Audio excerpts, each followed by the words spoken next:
guys, we're just getting... Hey, Addie, you're fine. Hey guys, we're just getting ready today. I'm so tired.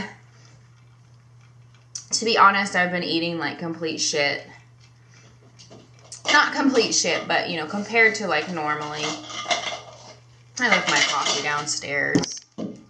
Just do a natural, neutral face today. Nothing fancy, just everyday wear. We're gonna talk about how to be successful through the holidays with your health. And I think something that's really important to know is that a lot of people try to do like very rigid, restricted diets during the holidays, and that's actually the opposite of what you want to do. It's going to actually create a harsher environment for you to be able to maintain weight loss or lose weight.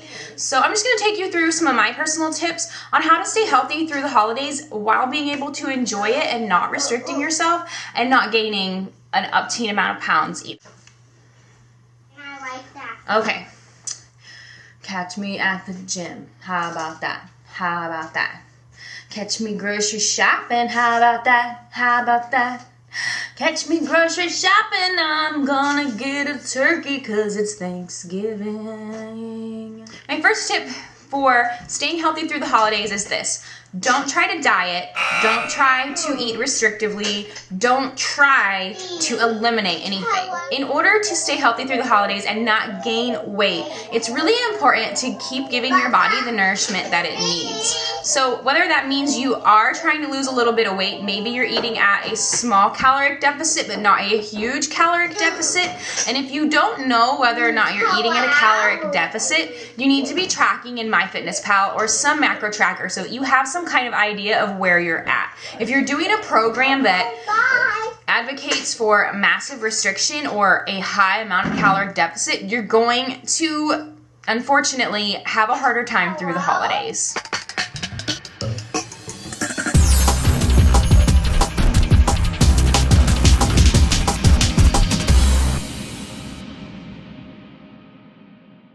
This is supposed to be fun and happy and healthy. It's not, losing weight's not about eliminating things or being miserable. It's about enjoying life and enjoying food in a way that's healthy and in a way that helps you meet your goals. My second tip for staying healthy through the holidays is drink more water, okay? Because water increases your satiety, and it also helps with your digestion, and it also helps flush your body of toxins. You don't need a fancy cleanse to get a good detox, guys. You just need some water in your bladder and your kidneys. You got it all. You don't need to go buy no fancy detox tea, okay? Another thing I want to talk about is on actual Thanksgiving Day itself.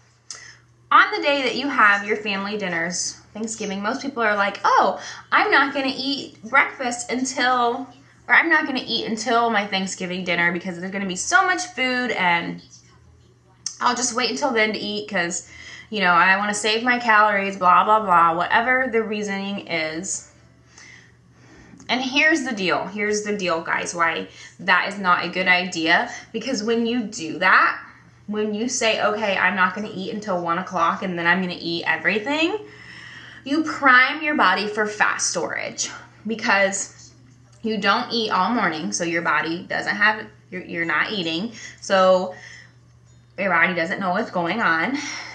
If you've been eating in a calorie deficit, that's even worse, because then your body's like, oh, like I'm not getting enough food as it is, and now I haven't had any food for however many hours. And then suddenly you influx your body with lots and lots of calories. And not only that, but it's carb and fat dense, right? Because we're thinking we've got our turkey, that's good protein, but or turkey or whatever meat you have, and then you got potatoes, and then you've got sweet potato casserole, and mac and cheese, and biscuits and rolls, and stuffing, okay? Very calorie dense, very carbohydrate and fat dense foods. So when you influx your body with all those calories, all that fat and all those carbs after being in a deficit and after not eating all morning, your body is not going to automatically just burn that because you haven't had anything. Your body's actually more primed for fat storage because it doesn't know your eating pattern. You're not giving it any kind of consistency. It doesn't have any idea what is going on. it would be better for you to eat a really good breakfast, good protein, good carbohydrate, a fat source. That would be like whole oats and some protein powder, or some scrambled eggs or egg whites, okay? Or some Greek yogurt and fruit, toast with peanut butter or almond butter. Like, think a very well-rounded breakfast. So what happens when you do that? You just have supplied your body with tons of nutrients, an amazing protein and carbohydrate source. So your metabolism's going, it's got this stuff to burn. So by the time you get to Thanksgiving lunch, Thanksgiving dinner, for one, you're not going to be likely to overeat, and number two, your body's already going to be in a metabolic state where it's been consistently burning. It's just, it's already primed and ready for food intake. Whereas if it's not, you're more likely to store all those carbs that turn to sugar and fats that you intake.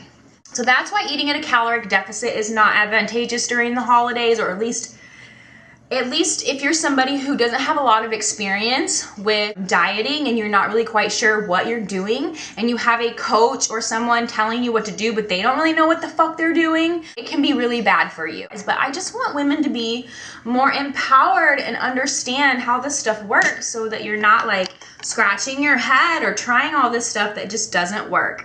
My limit is, during the holidays, for the average person who's not training for like a show or anything, 300 calories below your maintenance, or 350 would be the max, okay? Unless you're experienced in it and you know what you're doing, take your maintenance calories. If you don't know how to configure that, just use MyFitnessPal. Give yourself a refeed day, okay, so that you're replenishing your body with what it needs. Another one of my tips for staying healthy through the holidays is making sure you're getting enough veggies, guys, okay? So like, that's like, I think one of the most overlooked things in holiday meals is actually vegetables. So something you can do is, if you know it's your family and you know they're only gonna have green beans that have bacon in them, or something that is a vegetable but that's just been kind of diluted with unhealthy things, offer to bring it yourself. Offer to bring a spinach salad. Offer to bring a vegetable tray. Offer to make some roasted asparagus with some Parmesan and garlic. You don't want to be sitting there like feeling guilty about what you're eating. Enjoy it. Enjoy the meal. Enjoy the pumpkin pie. Like, enjoy these things. Oh my gosh, this has green on it. And hey, here's the thing. If, they've got desserts, enjoy a dessert. That's part of life. That's part of being flexible with yourself. If you are not practicing flexible dieting, then you are missing out, because here's the thing. Clean eating is great, and eating clean and organic is fine. If you missed my last video about fitness myths that need to go away, I talked about this. I will make sure to link that video in the description box. But eating clean and eating organic and all super healthy is really fine and dandy, but you're gonna want chocolate, you're gonna want some cake, you're gonna want some pumpkin pie or some ice cream at some point, and that is okay. You need to let yourself. Some mud cake. You want some mud cake? Yeah. Yeah, we'll have some later, okay? Guys, this completes today's Get Ready Chit Chat about how to stay healthy through the holidays. So now you know you don't need to restrictively diet during the holidays. You don't have to starve yourself on Thanksgiving Day and then stuff yourself. You don't have to live without the glorious treats. You just have to practice moderation and balance and empower yourself with knowledge. If you don't understand macros, then learn about macros. If you don't understand what a caloric deficit is, then learn about a caloric deficit. I hope that this has been fun. I got lash glue on my eyelid. Keep practicing.